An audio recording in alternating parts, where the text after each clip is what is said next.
আৰক্ষী চকীৰ ভিতৰতে আৰক্ষীক আক্ৰমণ কৰি মোবাইল চোৰক উলিয়াই নিলে মহিলাই। নগাঁৱৰ ইটাচালি আৰক্ষী চকীত সংঘটিত হৈছে এই চাঞ্চল্যকৰ ঘটনা। মানসজ্যোতি হাজৰিকা নামৰ এটা মোবাইল চোৰক আটক কৰিছিল ইটাচালি আৰক্ষীয়ে। তাৰ পাছতে তিনি মহিলাই আহি আক্ৰমণ কৰে আৰক্ষী থানাত। আক্ৰমণ চলাই আৰক্ষীৰ জিম্মাৰ পৰা চোৰটোক লৈ উধাও হ'ল তিনি মহিলা। মহিলাৰ আক্ৰমণত আহত হৈছে ৰীনা বাছা নামৰ এগৰাকী মহিলা আৰক্ষী। এই ঘটনাক লৈ সৃষ্টি হৈছে তীব্ৰ চাঞ্চল্য। ইতিমধ্যে মহিলাসহ দুই আক্ৰমণকাৰীক আটক কৰিছে আৰক্ষীয়ে।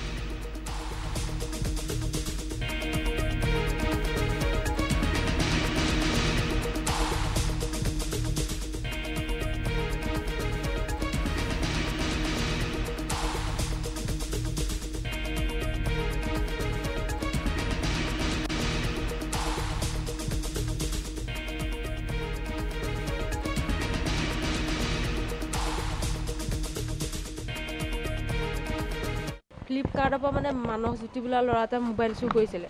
তাৰপিছত কৰাৰ পিছত সিহঁতে ল'ৰাটো ইয়ালৈ থানালৈ লৈ আহে। লৈ আহোঁতে তাৰপিছত ছাৰে ক'লে আই চি চিয়ে ক'লে সোধপোছৰ কাৰণে ৰাখি পেলাই এনেকৈ ৰাখিছিলে ভিতৰত। ৰখাৰ পিছতে তাৰ লগতে অহা তিনিজনী মাইকী মানুহ আহি পেলাই মানে অশ্লীল ভাষা কৈ বহুত ইয়াতে হুলস্থুল কৰি আছে। ল'ৰাটো কিবা চুৰ নহয় হেন তেন এনেকৈ কয়। তাৰপিছত ছাৰকো বেয়াকৈ কৈ আছে। তাৰপিছত সিহঁতে মানে ভিডিঅ' কৰিছে নিজে। ভিডিঅ' কৰোঁতে ছাৰে ক'লে থানাৰ ভিতৰত ভিডিঅ' কৰিব নালাগে বুলি কোৱাৰ পিছতে ছাৰক আৰু বেছি বেয়াকৈ ক'লে। তেতিয়া মই মোবাইলটো আঁতৰাবলৈ আহিছোঁ কিয় ভিডিঅ' কৰিছোঁ বুলি, সিহঁতে তেতিয়া মোক বেগত মানে তিনিজনী আছিলে ন,